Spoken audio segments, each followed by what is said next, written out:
Well, first of all, listen, it's interesting about all these young guys today. They never call on us and say, hey, thanks for the kind word and telling me how great a player I am. But when they play like crap and we call them out, we don't know what we're talking about. Listen, I'm easy to find.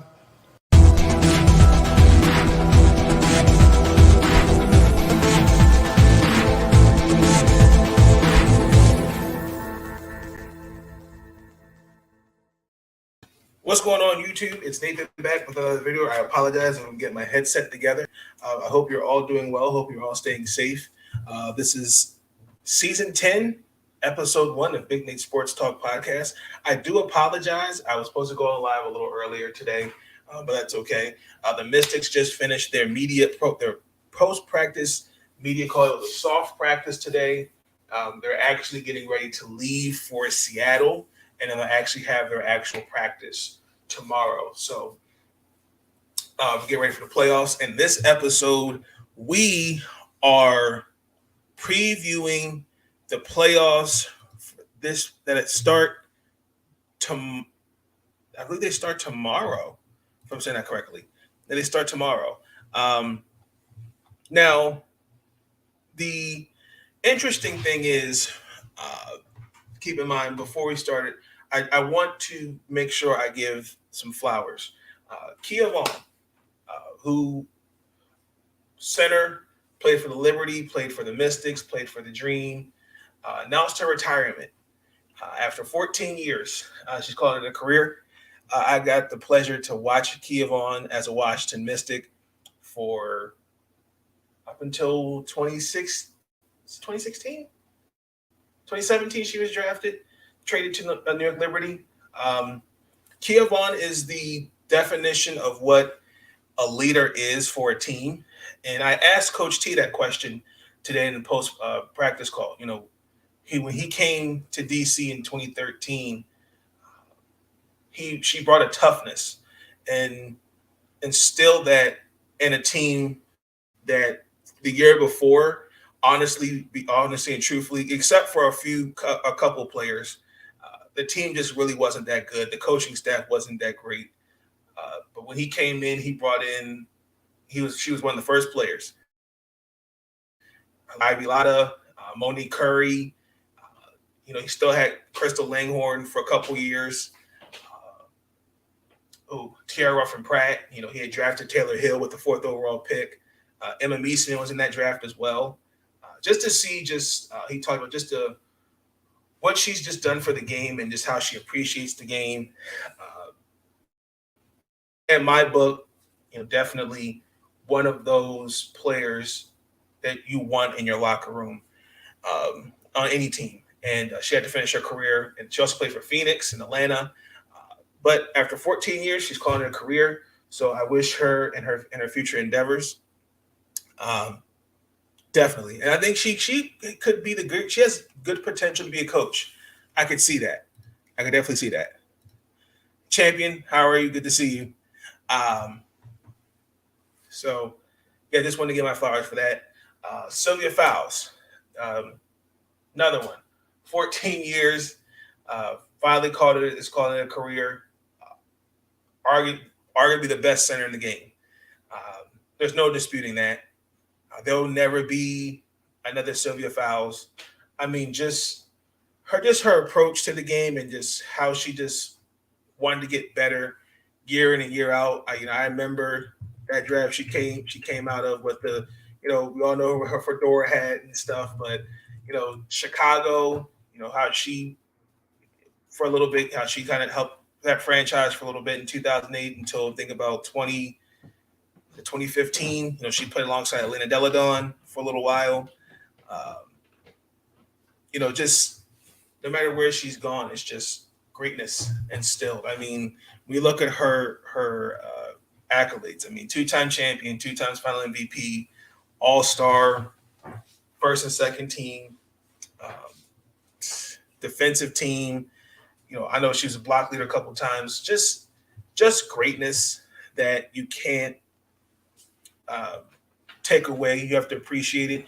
I do feel bad that, unfortunately, in the same breath that Sue Bird was retiring as well, that we didn't really give the media did not really truly give her the recognition I think she deserved as compared to Sue.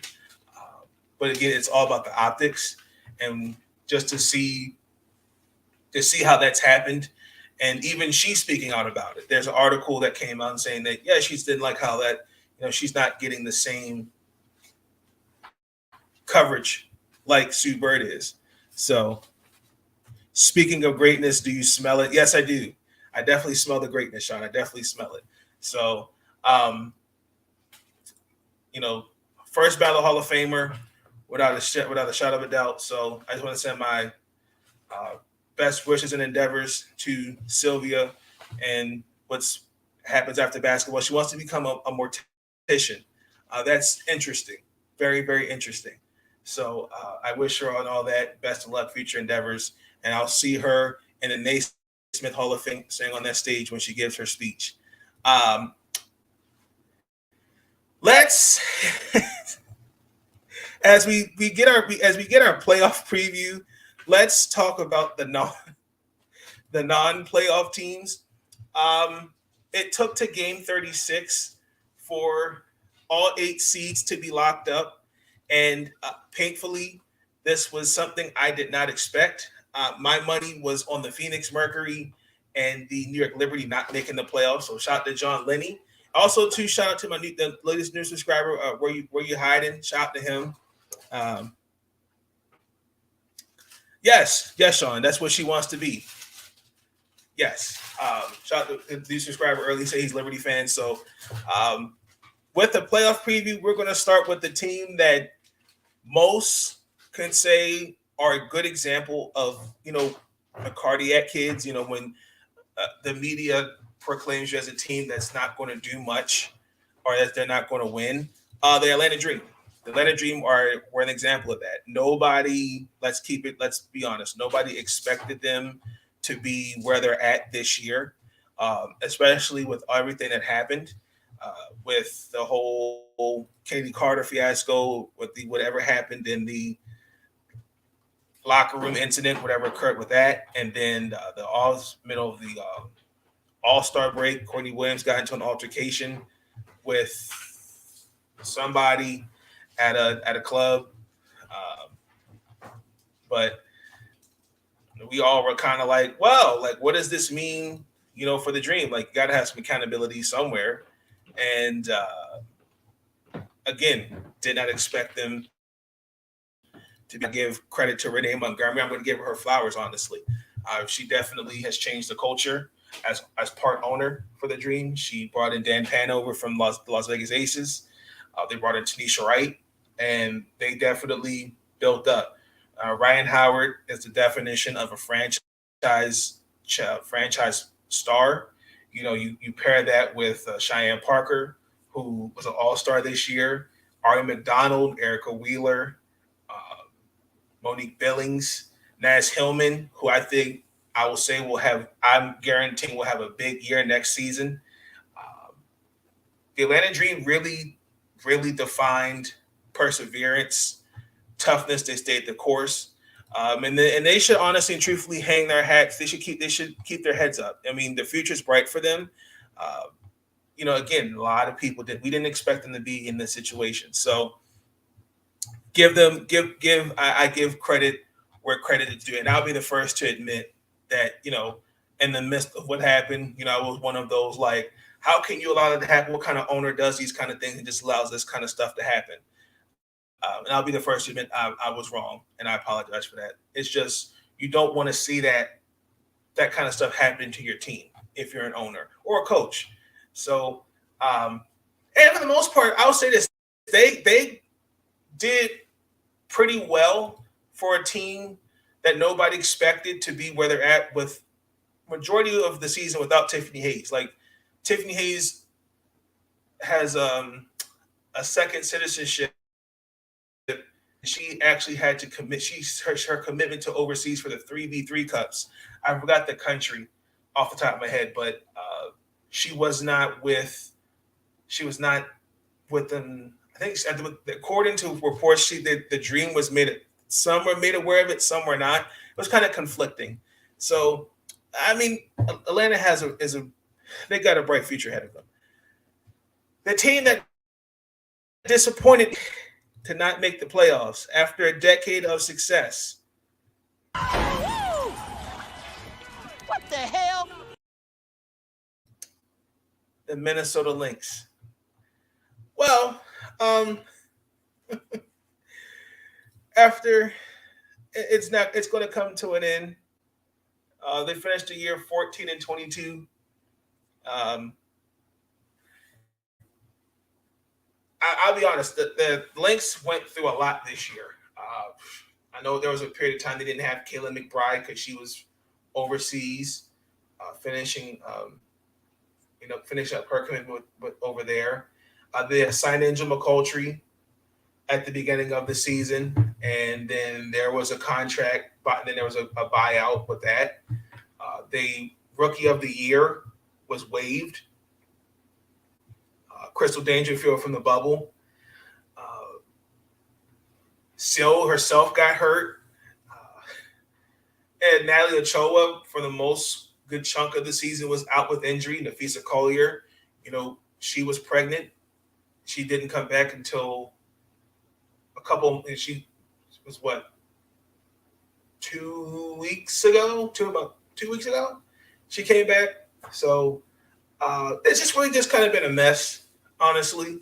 I think there's some things that Miss Cheryl Reeves, as the head coach and GM, have to fix. I actually want to read this quote to you guys. This was actually their exit interview, and I was actually surprised that these are the, she kind of.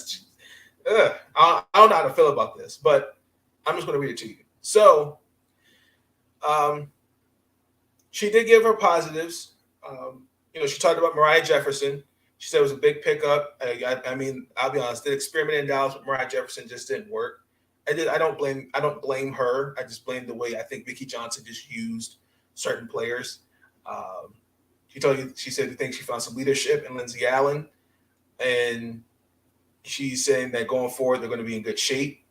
And then she also too talked about the team itself. How can I say this? This is what she said. So, and I quote, the conversation that we've had from our side is centered around buying in, particularly on the defensive side. That ultimately was the demise of our team. We just weren't very difficult to play against. And so we have been the same team for 2 years. We've had a team that was a little more adverse to working hard, plain and simple. I've tried to yell, cuss, and spit. I tried to leave them alone, and I was not able to get through this group. And so certainly there's some reflection on my part. Like, what can I do to get a group to buy in?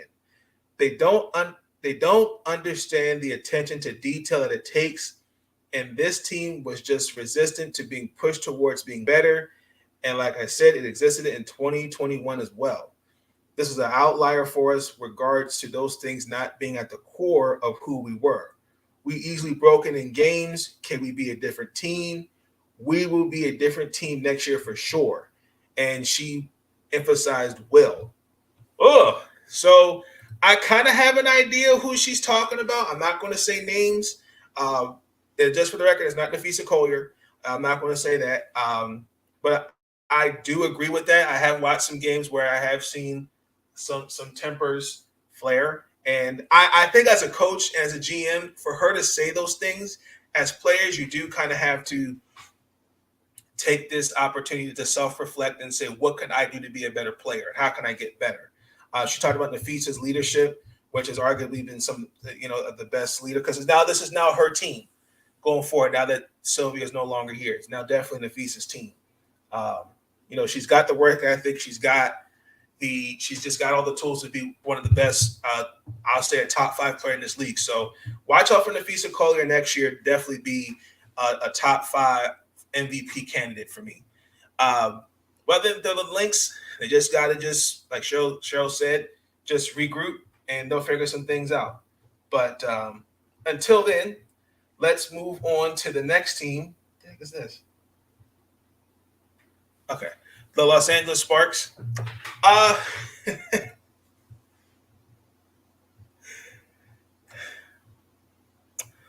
What can I say about the Los Angeles Sparks? Okay, well, I'll say this. From a team perspective, I love the talent. From a managerial perspective, You stink. Let me just get that out the way. You stink. this probably has probably been the most trying season for them as a team. Um,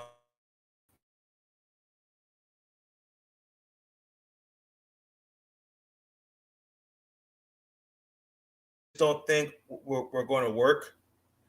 Um, I just don't believe in trying to put all these pieces together and hope it sticks to the wall. Like for example, I kind of compared this Sparks team to the Laker team last year. Rob Pelinka, he Russell Westbrook, Melo, he got all those guys that are way past that chemistry wise don't fit, and you expect it to work.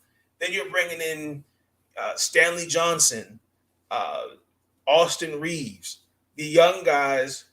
You know, they're just play. They like the team just wasn't what it should have been, and that's a reflection on ownership and managerial. Now, Derek Fisher, for the most part, it's no secret that he has to take some blame for the demise of this team because of some of the moves. I mean, to let Candace Parker walk, Chelsea Gray walk, or Quanah Williams walk. The Sparks got a laundry load of free agents after this season. The Gumake sisters, Becca and Janae, Jordan Canada, Lexi Brown, I believe Brittany Sykes is a free agent, Kaylu Samuelson. Um, they've got some things to figure out. I mean, your first round pick, Ray Burrell, for the most, I know she's dealing with knee injury, so let's see what she looks like next year. Olivia Nelson Odada, who I would honest will give some consideration for all rookie team.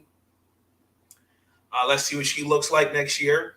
And then also, too, you got to figure out what you're going to do with the Kennedy Carter situation. I thought the way how that's been handled. I think it's disappointing to see how Fred Williams, who I respect as a coach, sometimes needs to be honest. I just thought the way that it was handled in terms of why is she not playing this game, that game, and then all of a sudden we're playing her when we're trying to get to the playoffs. So that lets me know that there's a lack of communication. There's a lack of everybody on the same page. It just seems like Kennedy's always got to be the scapegoat, and that's not fair because these narratives that are being painted on her are just utterly ridiculous. So, and also to hang your hat on the fact that the Sparks don't have a lottery pick for next year. So you've definitely got to do something. You got to put the fire out because it's the fire's going to spread if you don't contain it. Now, if you're front office and ownership. So this offseason there's going to be a lot to do. Will Fred Williams be the head coach next year? I don't know. Who's coming back to Los Angeles? Nneka said in her extra interview she wants to come back. She says she's not leaving. Janae made it clear that she's a 2-for-1 deal with Nneka, so wherever Nneka goes, she goes. I just really admire the Sparks as the players. I just admire their perseverance and just they stuck to the course. Yeah, they could have quit as early as June, but just sticking through it and just pushing through and just persevering. I'll be the first to say they deserve their flowers for that. So as far as from a front office perspective, I think the front office got some waking up to do. And it needs to be some accountability as well. The last team, Indiana. Well, to finish the year off 5-31, there's nothing to really hang your hat on. It's a bright future for the 5 rookies: Destiny Henderson, Lexi Hall, Queen Enegbo, Melissa Smith, Emily Inksler. Obviously, your franchise stars Kelsey Mitchell, Carlos Knox. You know, to be named interim coach in this kind of situation, I give him his flowers for being patient and trying to instill a winning culture, and also trying to instill good habits and just being patient. Because I can't imagine what goes through a coach's head when they're asked, now you're the heck, what you're tapping the shoulder, now you're the coach. As far as it goes, Maureen Stanley, honestly and truthfully, as much as I respect her as a coach, I don't think should have been named head coach for Indiana. I think I've always viewed her as an assistant. Everybody can't be an assistant coach, a head coach, and everybody can't be an assistant. That's just not for her. That's not a knock for her. That's for really anybody. Lynn Dunn stated that she is going to evaluate everybody. So we don't know what the future holds for them in terms of coaching. But for the most part, if I'm Lynn Dunn, I would continue to just build for the future. You've got a lottery pick. I personally don't think you need to waste it on a center. I mean, Leah Boston's number 1 overall pick, but I think you can easily draft a wing player. You could probably get a point guard or a shooting guard, honestly, because I don't know what Tiffany Mitchell's going to look like. She's an unrestricted free agent.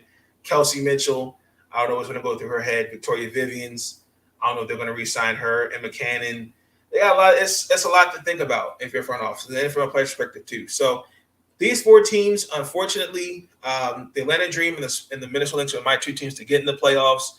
The Indiana Fever did let me down because I did at the beginning of the season. I guaranteed that they would have 10 wins or at least 10 wins, and they were the only team to not have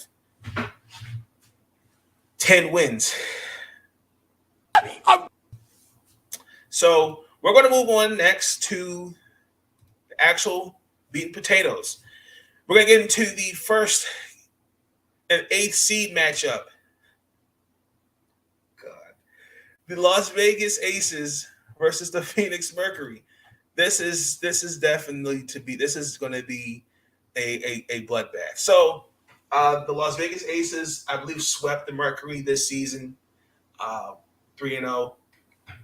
The last time these guys saw each other was in the conference finals, and very competitive. And to see kind of where both teams have been since then, how we've gotten here, remember, Liz Cambage was not re-signed, departed for free agency. Bill Lambier, no longer head coach. So you bring in Becky Hammond. You draft Maya Hollingshed and Kristen Bell.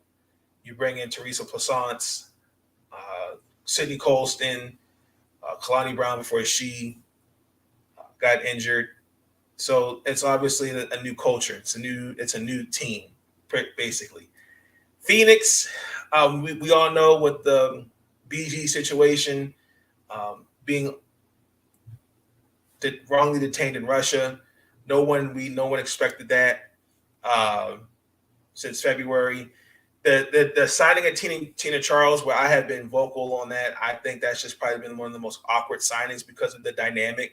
She's a back to the basket stretch. She's like a post stretch, and I just don't think it was going to work in Phoenix because Phoenix is a run and gun system, and she's more of a post first then stretch. And I just think also too, it's a new head coach of Vanessa Nygaard, and you're dealing with personality of Dinah Taurasi, Skylar Diggins-Smith, and Tina Charles. So I give Vanessa her flowers on really persevering and handling that throughout the season, just a lot as a coach, and also too mentally and emotionally just weighing on the team. Skylar Diggins didn't play the last 2 games for personal reasons, so I'm praying that she's doing okay. Hope to see her in the playoffs. And the only thing I will say that is different for the Las Vegas is Dearica Hamby's injured. But they still beat Seattle in the last game by 9. to get the playoffs. So, I mean, matchup wise, Phoenix has been playing that small ball lineup. I don't know who's going to match up with Asia Wilson. I don't know who can. I mean, other than probably Breonna Turner. I mean, the only truly that lineup's going to be small. You're probably going to have, if Skylar's back, you just have Skylar, Diana, Diamond, Sophie, and Brianna. If Diana doesn't play, Shea Petty, Diana Taurasi, Sophie Cunningham, Diamond DeShields, and Breonna Turner. If Diana's not ready, then you probably put in Jeannie Sims, or you could put in Shea Petty, Sophie Cunningham, Diamond DeShields, Megan Gustafson, Breonna Turner. You can really implement the lineup like that, but the matchups, I just do not see any matchups at all because probably the only matchup I'll take it back is Diamond DeShields probably guarding Kelsey Plum, if not Jackie Young. But on the defensive side for Las Vegas, Jackie Young will probably be on Diamond DeShields most of the time. So, I mean, throughout the series, Phoenix lost each game by at least 12 or 10 or more points. So, but even with when you had Skylar Diggins, Diana Taurasi, and Tina Charles out there before she left, there's nothing they could do. But again, you have players, like I said, like Shea Petty, Jeannie Sims, Megan Gustafson, Rashonda Gray, Sophie Cunningham.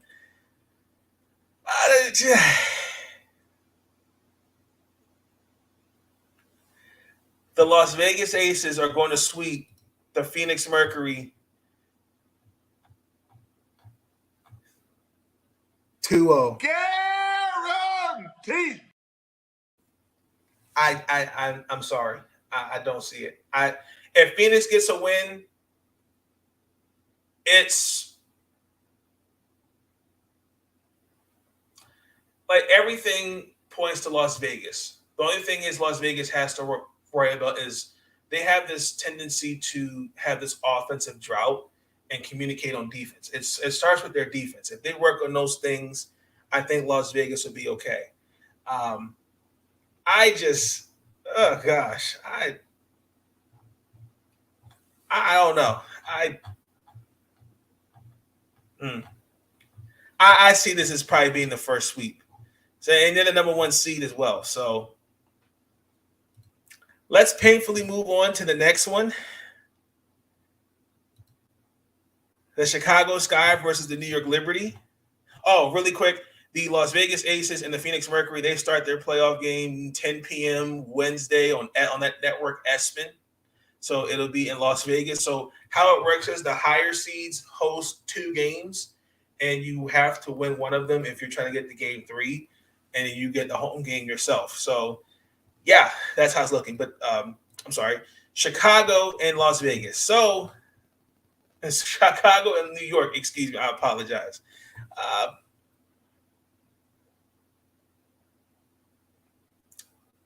You get to see Coach Sandy Barndello again. She was in the finals last year when she was with Phoenix, and they painfully lost in the finals to Chicago last year. Chicago is definitely the team to repeat. I mean, just in the month of June and July, I think they only lost 4 games. This month they struggled. They lost 3. And I think some of it, is just, fatigue. But I think they're just comfortable where they're at as far as number 2 seed. For New York, this was a team that struggled mildly. They had lost before the All-Star break. I think they had lost 4 in a row in July, and then right after the All-Star break, they lost 5 or 6. But the month of August was another example of the cardiac kids. Keep in mind, Benaja Laney was out for didn't play most of the season. You were dealing with injuries as well. You didn't have Dee Richards for a period of time. Asia Durr, you had her before you traded them to Atlanta. Um, I think just chemistry wise, really your bright spots have been Sabrina in UNESCO and Natasha Howard. But actually did come back. I think it was was it the 6th she came back? Yes. Uh, so I mean they've been in this situation before because it was a thriller last year in the first round, Phoenix versus New York. It came down to just one basket. So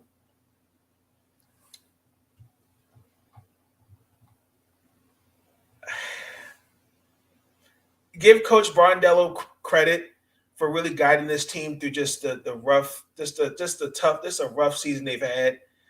They've when the Liberty offensively as a unit, when they click, they are fun to watch. Johannes and UNESCO, Allen, Steffi Dolson, Han Yu. They are a fun team to watch, and watching them from the Mystics, from watching them play, we play the Mystics, it's just been, it's really, you really say to yourself, how can you beat a team like that? So, I mean, yeah. So I in this matchup, talent is everything. Like you're going to get a lineup probably with Benaja Laney, Sabrina Ionescu, Natasha Howard, and Johannes. Then you're going to get Courtney Vandersloot, Kalia Copper, excuse me, Emma Meeseman, Candace Parker. And Allie Quigley. So that's going to be your starting lineup. So it's just going to be I think it's just going to be just how the Liberty matches up.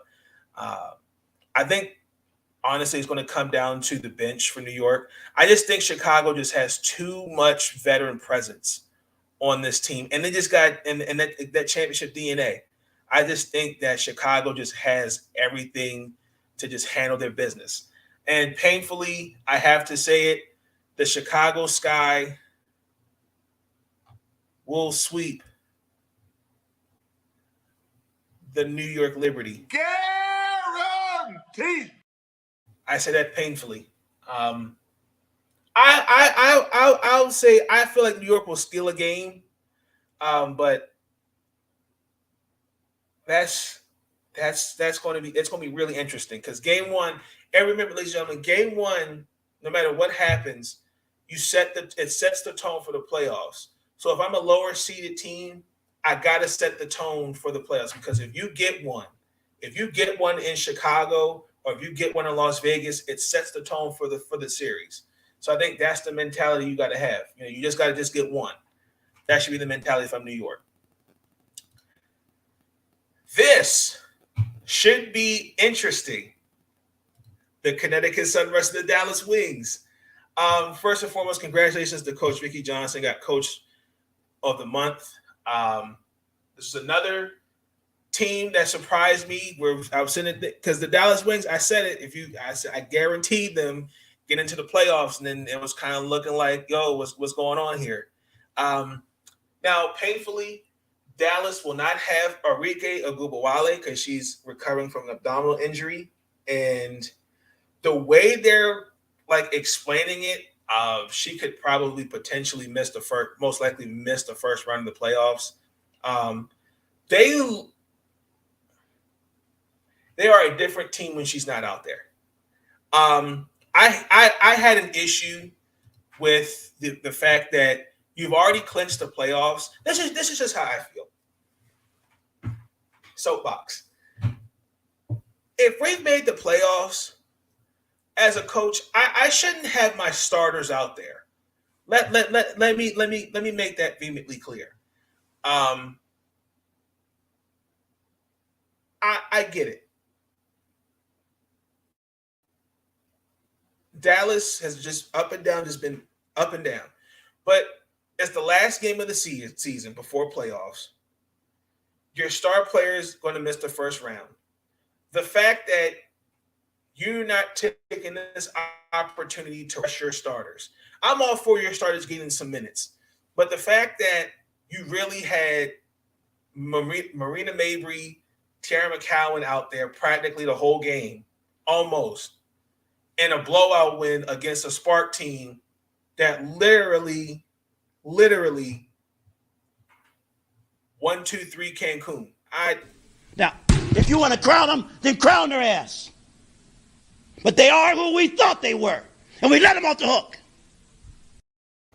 So, I had an issue with that.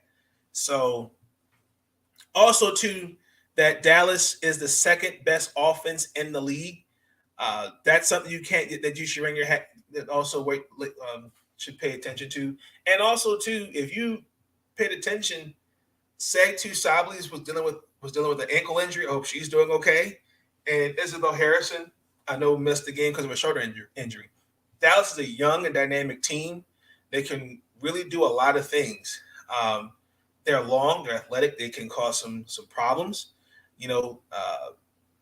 It's just interesting to see how this Dallas team is going to go up against a team that I still think is a finals that should be in the finals, and that's the Connecticut Sun. I've said this before, and I've said this again. Connecticut to me is one of those teams. There's too many chefs in the kitchen, and there's not a cook, there's not a waiter, there's not a bus boy, there's none of that. I just see a lot of chefs in the kitchen, and that to me can be the demise of the Sun, because if I'm saying Jonquel Jones is my best player, she should be demanding the ball. And it's kind of hard to make sure everybody is getting equal touches. Like Alyssa Thomas she actually did win Comeback Player of the Year. Congratulations. And she should win Defensive Player of the Year, but I feel they're going to get it to Asia. Brianna Jones, no doubt, was my 6th Player of the Year, so congratulations. It's really curious to see how this Sun team will look. I feel like this is the year they can get over the hump. They've gone 11-3 since the All-Star break. The only thing is the last 3 years, they've had the unfortunate pleasure of always having a starter out the lineup due to injury. Alyssa Thomas was out. Jasmine Jones tore her ACL. Jasmine Thomas, she tore her ACL. I believe it was Jonquel Jones who sat out during the season. This is some bad stuff. I don't know what I'm going to do. I don't know what I'm going to say. I don't know what I'm going to do. I don't know how much more of this I can take. I just don't know. This is ridiculous. Oh, Lord.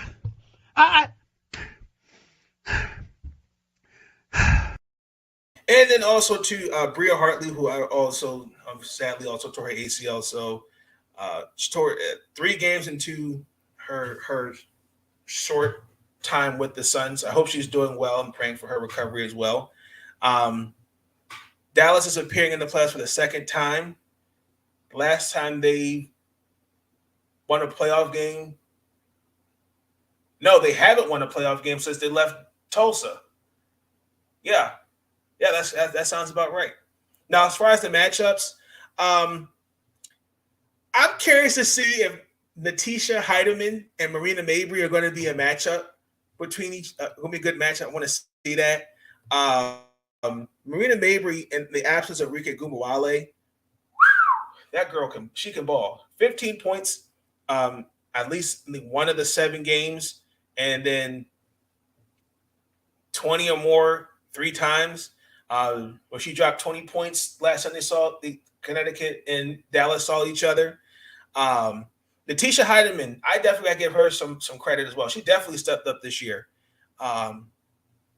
in terms of kind of just taking on that role. So especially on the defensive side of the ball, I could definitely see Marina can have her hands full. But that wings backcourt, that's going to be the key. You don't have Enrique there, so Veronica Burton, Ty Harris, they're really going to be expected to step up. Now, the big matchup you've been waiting for is going to be Jonquel Jones and Brianna Jones versus Tiara McCowan. That's going to be the key. Tiara McCowan, who is a cheat code, averaged 17 and 11 rebounds in the last 7 games. And that's definitely going to be interesting how those two match up against Tiara. I think they're going to do well. If you just double Tiara McCowan and you get her off the box and get her to the out, try to get her out, get her to the mid-range, and just pray like hell you can get a charge, you get an offensive foul call, because she has been completely unstoppable these last 7 games. But I'll be honest, Brianna and Jonquel, they have played fairly well together, and they are a reason why they are all WNBA 6th player of the year, all-star, defensive player of the year, all NBA team for a reason. But I will say the Connecticut Sun, they will beat the Dallas Wings. Guaranteed. I see Dallas stealing 1 game, but I see Connecticut finishing in 3. So something tells me Dallas is going to win the game. Something just tells me that. Now, this should definitely be the match. This is probably going to be the best matchup of the first round. Washington Mystics, baby, versus the Seattle Storm. Let's get it. Washington Mystics, Seattle Storm. We all knew it. We all knew it was bound to happen. We were not going to move that 4th seed whatsoever. Oh, really quick, by the way, Connecticut and Dallas, their first game is Thursday, 8 in the evening on that network, ESPN. And then game 2, same will be, So same. So the higher the seeds, they host the first 2 games. So Connecticut hosts the first 2 games. Seattle hosts the first 2 games. But back to this to the dessert. Okay, Seattle. They've dealt with a lot in the early part of the season. They've dealt with a good number of players that were in the health and safety protocols. The acquisition of Tina Charles was actually at one point kind of weird, because it took some adjusting and you had to figure out what was the best lineup to put her in. I think that her being inserted to the lineup, I think, kind of took away Ezzie McNamara's minutes and touches on the ball. Like this Seattle team they're more heavily experienced, they're championship ready. But I really think, though, as a 5th seed, the Washington Mystics are being slept on. Arguably, it's just something about the Washington Mystics. When I look at this squad, yes, we've dealt with Elena Deladon on scheduled rest. Alicia Clark didn't play half the beginning of the year because she was recovering from a foot injury. Dealing with COVID, we letting go of some players here. We had Katie Benson, Katie Burke. It's been kind of a weird season. There's been some good games and there's been some bad games, but for the most part, like, I think that when I look at this season, it's one thing I will give Coach. I will give Coach T his flowers on this, is reflection of the team taking this approach on making sure everyone's minutes are managed properly. And yes, it did cost us some games along the way, but this, when healthy, when the offense is clicking, yes, the Washington Mystics are scary. Yes, the Seattle Storm beat us 2 to 3 times we've played them. But if you paid attention, those 3 games we played Seattle, painfully, we failed to reach 80 points. These are legitimate questions. I don't have answers. I'm stuck. And I mean, yeah, defense wins championships, but when you got to deal with Brianna Stewart, Jewel Lloyd, Tina Charles, what else can you really do on the defensive side of the ball? Now, obviously, the X factor for the playoffs for these two teams, it's Della Dawn versus Brianna Stewart. MVPs. Elena Della Dawn played all 3 games. Yes, Seattle won, like I said, all 3. Elena put up great numbers in those 3 games. She averaged 19, but Brianna averaged 20. I mean, look, Seattle has the home court advantage, right? But to me, if Washington steals, if they get one in Seattle, that sets the tone for the series. Because I think what's going to come down to is making shots. You're going to have to keep the turnover differential down to about, Coach C, he said 12 to 13 range. I'm going to say 10 to 11. You've got to, the bench is key for Washington. But my starting 5, that starting 5 with Tosh, Ariel, Elena, Alicia, Shakir, they have to play great.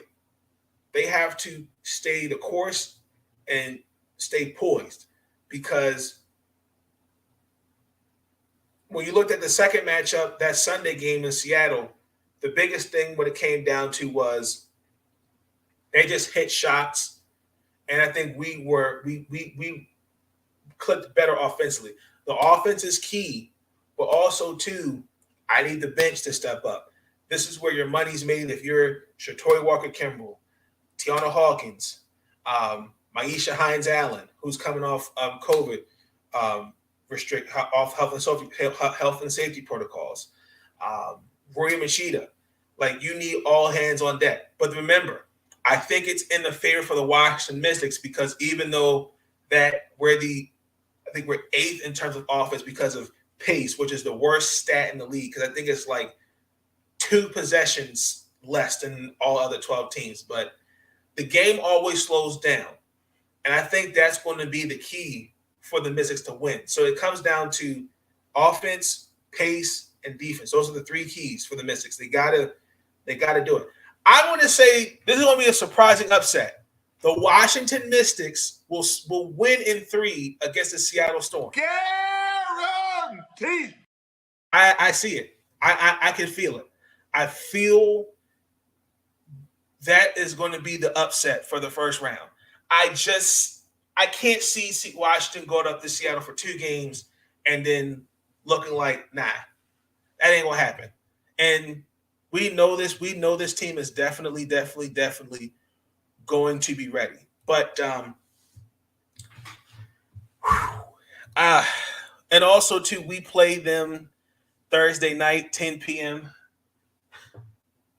Let me just say this really quick. For being a part of the Washington Mystics media calls, when they're on the West Coast and they're playing games that late, it is brutal, because it's like if the game starts at 10, by the time it's their time, by the time we're done, it's like 1:30 in the morning. But you know what? It's fun though. They did have a practice and media availability call. I will share that in tomorrow's episode. I actually have a special guest coming on to talk with me. He is a Seattle Storm fan, so he's going to probably, we're going to chop it up for a little bit for the preview for the game. So be tuned in for that. But if I had to pick what this implicates, I think the first round, you're going to have some good matchups. I see 2 sweeps. I see one series. I see a series upset, and I see one taking 3 games. Sweep Las Vegas, sweep Chicago, Connecticut wins in 3, Washington upsets Seattle in 3. That's how I see it. But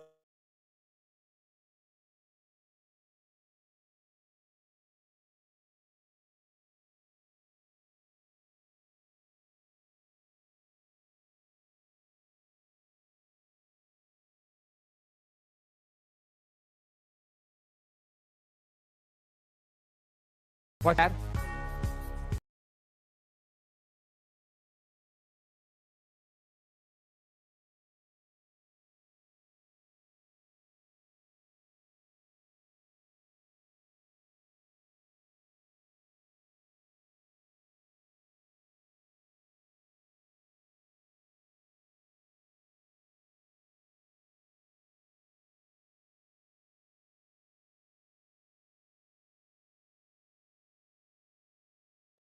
Okay.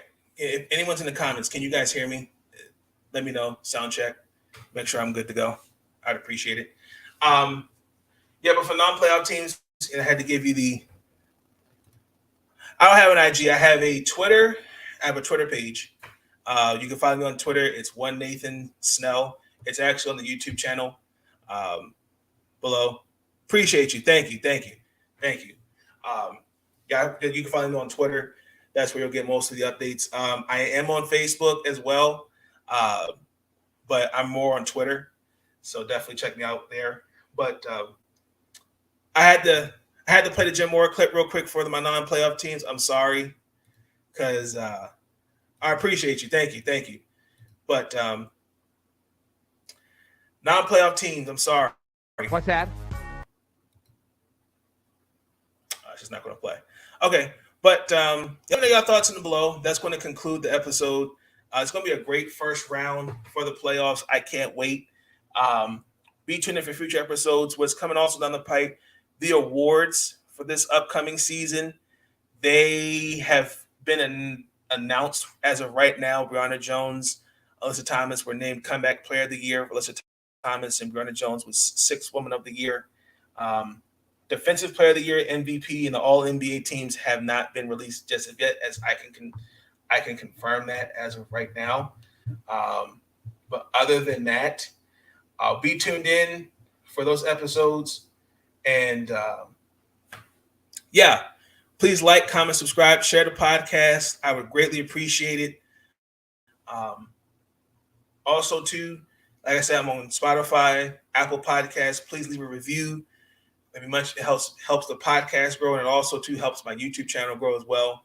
So, closing message: be great, be kind. Let's spread positivity and love and support for one another, because we're all put on this earth to do great things. That's the mindset, and that is my closing message for that day. So, season 10 season 1 is in the books for season 10. Like I also too some preseason for the NFL. Be tuned in for that. And then, yeah, college basketball, college football as well down the pipe. So it's all up from up here. The road's starting to clear up. The traffic's starting to clear up, and the road is starting to look very smoother. So I'm out, ladies and gentlemen. Peace. Stay up. Be blessed.